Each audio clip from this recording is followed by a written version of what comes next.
পরমাণু কর্মসূচি নিয়ে ইরানের হাত শক্ত করে ধরেছেন সৌদি যুবরাজ মোহাম্মদ বিন সালমান। প্রথমত, সৌদির নেতৃত্বে উপসাগরীয় অঞ্চলগুলো যুক্তরাষ্ট্রকে নিজেদের আকাশসীমা লঙ্ঘন করতে দেবে না বলে আগেই সাফ জানিয়ে দিয়েছে।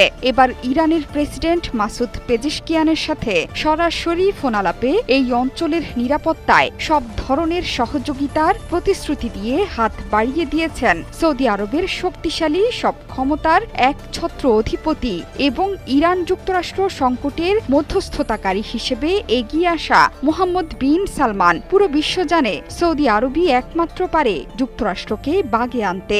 আসছে মাসে সৌদি সহ মধ্যপ্রাচ্যে সফরে যাচ্ছেন মার্কিন প্রেসিডেন্ট ডোনাল্ড ট্রাম্প। তার সফরের আগে ইরানের সাথে যুবরাজের ফোনালাপ ট্রাম্পের জন্য অপমানজনক একটি পদক্ষেপ বলেই মনে করছেন বিশেষজ্ঞ।